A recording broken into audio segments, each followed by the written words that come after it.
vowels, those are all discretely valued things. 1 fails, 2 fail, 3 fails, or 1 works, 2 works, 3 works. That's why we start multiple issues. Yeah, go ahead and make that work. There we go. Windows. It's a huge warning window. This is a problem, this is a problem, cancel.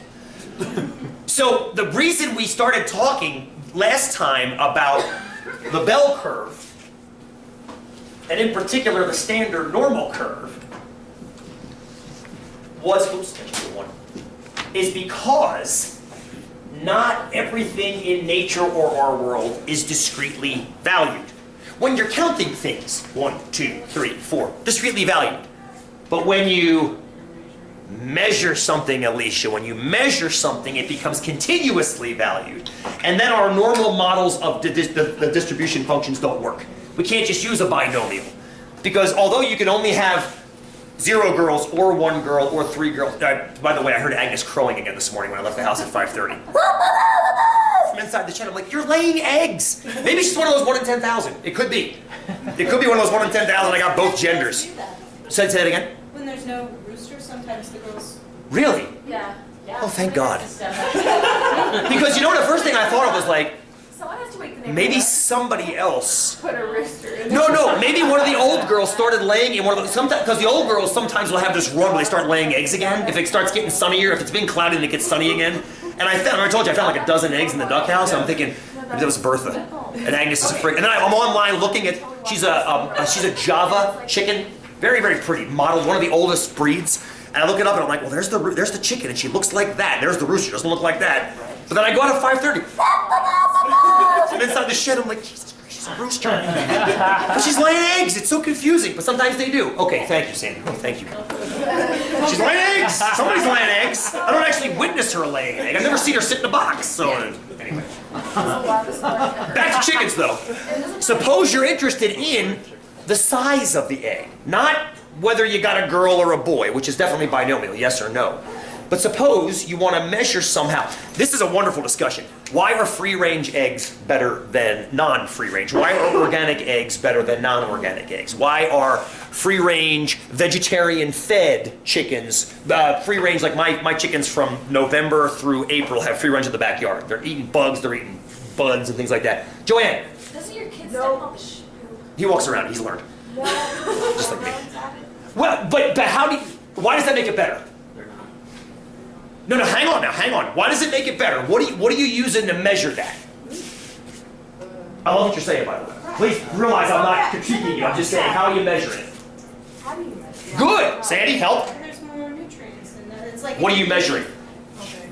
Omega-3s? So, you have measured a volume of omega-3 per unit. I like that. Very good, very good. Thank you, Taryn. Go. Oh, I was going to say they get more variety that way. Well, why is that better? Because of what they were saying. Okay, so we're tying it back to, so, okay, good. Hold that thought. Faith? I was going to say there's more complete balance meal. Okay, so what you guys are doing is you're tying it back. I love this, by the way. Better implies more of a certain measure of a nutrient, or 2, or 3, or a dozen. I know when I crack my girl's eggs into a bowl and a store-bought vegetarian free-range organic egg, there is a world of difference. It's a buttery orange yolk. It's huge. So I could measure the volume of the yolk and measure the volume of the stores-bought yolk and compare those. But you see, I have to measure it, which means I can't do it binomially anymore. Cannot. Because you count binomially, you measure continuously. So does that make sense? You need a new tool. That's why we're starting this. The whole reason we're taking this last 2 weeks and doing the bell curve is because sometimes you can't count things. You have to measure things.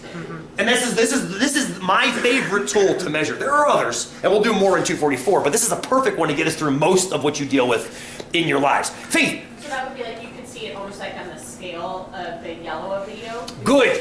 As long as you've got a good tool that precisely measures it. Yes, ma'am. I always run into that problem. Yesterday I was doing a pH test, and the pH scales, why don't they make, got any chemists in here? Why don't they make those colors, like, it goes from like light pink to a little bit less light pink. Make it like black to white with shades of gray that are obvious. Like, is it 7.2 or 7.6? I can't tell. But yeah, as long as you can distinguish on the scale, gold, absolutely. No pun intended. So the idea is, we're going to have this curve. Now, last time we were playing with the TI program. I want to continue to play with that today because that's a huge part of being able to extrapolate probabilities from this. We already have a couple probabilities that we were able to extrapolate. We know the average is 0, and the standard deviation of this distribution is 1. So that's going to be defined for us. What the fun stuff is going to happen when we start letting those things vary. When we start having different averages and different standard deviations. But right now, we're going to stick with these for the next 20 minutes or so. So we already answered a couple questions. What percent are between,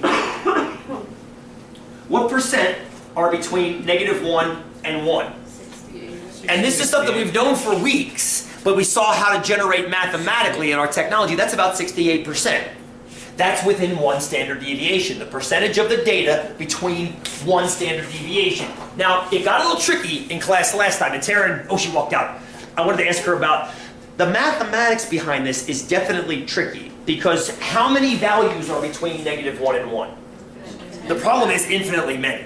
So if you figure out what the probability is for -1, and what the probability is for 0, and what the probability is for 1, and for a half, and for -1/2, and for -1/4 and 1/4, you have to add all those up.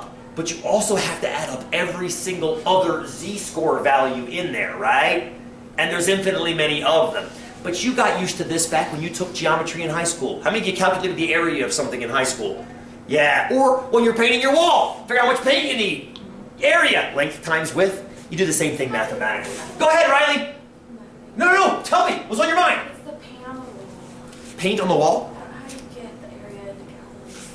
Oh, well, it tells you the coverage on the gallon. Painted a wall. Oh, okay, you will eventually. No, because we're painting my garage right now, but we just kind of bought the paint and went as we went. And what did you went? Which is totally fine. But Calculated it. that's okay. And a lot of people don't calculate. They buy either extra, or they'll buy an extra gallon because then they're going to need it later for touch-ups and things like that. But if you're actually like running a business and you need to know how much to buy so you don't buy yourself into the ground how much extra paint laying around, you want to calculate, okay, so that's a 10 foot by 30 foot, that's 300 square feet. Then the bucket says you'll get 275 square feet on your first coat, maybe 325 on your second coat once you got a primer coat down. So you're going to get 600 square feet after 2 coats. That might mean, you know, two gallons will cover that wall. Does that make sense? You see, so that's all it is, right? So area is the same way you calculate this. However, it takes an infinitely long period of time to do it using geometry, which is why I wrote you the program. It does it for you. So the couple that we did last time, I think we did between -1 and 1, we did -2 and 2, and we did -3 and 3, right? We did all those. And we remember these numbers are 68%, this is about 95%, and this one's about 99.7%. So what I want to do right now is I want to futz around with that program a little bit more. I want to make sure I remember how to use it. And I also want to explain backwards problems to you guys. And I want you to tell me what a backwards problem is once we start messing around with it. But let's go back to the machines again. Let's go back to the machines.